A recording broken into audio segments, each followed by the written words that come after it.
Edhe në Kosovë, pjesëtarët e komunitetit rom përballen me shumë sfida, siç janë shkalla e lartë e papunësisë, varfërisë dhe mungesa e arsimit të përshtatshëm. Në ditën botërore të këtij komuniteti, ata bëjnë thirrje për më shumë angazhim në përmirësimin e kushteve të jetesës për këtë komunitet, që është integruar në sistemin politik të vendit, por ende të drejtat shpeshherë i ka të cunguara. Nga Prishtina njofton korrespondenti ynë Leonat Shehu. Bashkim Kovaçi, së bashku me 3 antarët e familjes së tij, jeton në një ndërtesë kolektive në fshatin Plemetin të komunës së Obiliqit, rreth 15 kilometra në perëndim të Prishtinës. Ai thotë se përveç kushteve të vështira të banimit, ata po përballen me probleme tjera të jetesës. Pi socialit, 75 evra kom socialin, me që ata buëm midore, veti 4 të jom. Qështut, kur ka privat edhe privat shkujnë punujnë, mos me konë privat, ka gjatë problemi kim. Atëherë duhet me prit në anën social dhe i so buhet dhe i me 6, nuk jetohet me një social. Po shqyqyr me punë jem të i punu, privat, i dore mu bo, so për familje, mirë. Po problem kim për ujë, ka herë s'ka, qështut.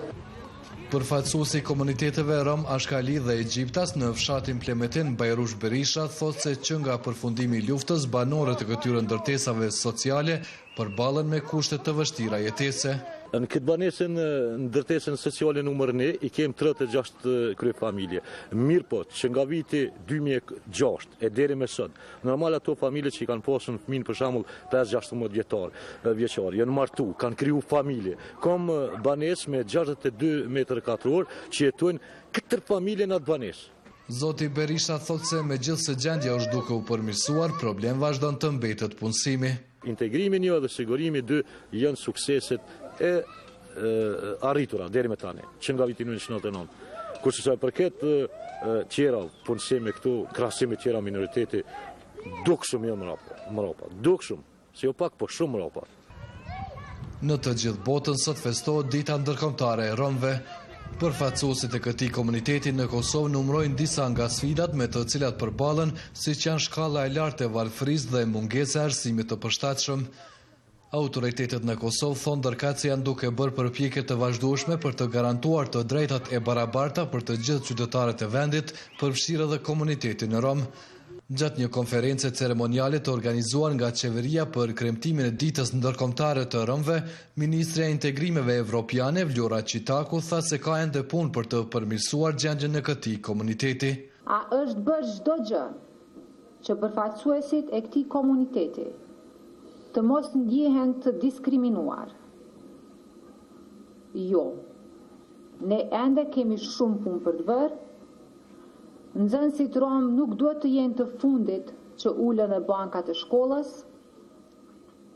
Të posadiplomuarit rom nuk duhet të jenë të diskriminuar kur vije puna tek punësimi. Ngjyra e lëkurës nuk duhet t'u përcaktoj vendin në shoqëri. Ndërsa ambasadorja e Shteteve të Bashkuara në Prishtinë, Tracy Ann Jacobson, tha se të drejtat e komunitetit rom janë përparësi e rëndësishme për Shtetet e Bashkuara. As Secretary Kerry said in an event like this last year, no country can meet 21st century challenges. Ashtu siç ka thënë sekretari Kerry në një ceremoni si kjo vitin e kaluar, asnjë vend nuk mund të arrijë sfidat e shekullit 21 nëse një pjesë e madhe e popullsisë mbetet e paarsimuar dhe e përjashtuar, tha ambasadorja Jacobson. Organizatat ndërkombëtare kanë bërë thirrje vazhdimisht për përmirësimin e gjendjes së komunitetit rom, ndërsa tërheqin vëmendjen se krahas përpjekjeve të autoriteteve, integrimi i romëve varet edhe nga pjesëmarrja aktive e këtij komuniteti. Fakti që pjesëtarët e këtij komuniteti janë pjesë e institucioneve politike në vend, rrjedhimisht sipas autoriteteve dhe integrimin e tyre bën më të lehtë. Për Zërin e Amerikës, Leonat Shehu, Prishtinë.